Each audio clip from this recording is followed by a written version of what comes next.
Islam itu simpel dan jelas. Iman, kafir. Taat, maksiat. Halal dan haram. Tidak ada yang namanya 50% halal. Sampai kemudian kita dikenalkan dengan istilah moderasi beragama. Satu istilah yang tidak hadir dari khazanah Islam, tapi datang dari falsafah sekularisme, di mana agama boleh hadir dan boleh ada, tapi dimoderasi. Agama dipilih mana yang boleh diimplementasikan dan mana yang tidak. Ini nggak cocok dengan Islam, karena kita diminta totalitas dalam berislam.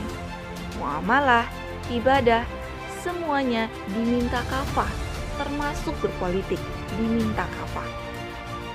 Istilah-istilah moderasi dan moderat tidak ada kaitan dengan umatan wasaton.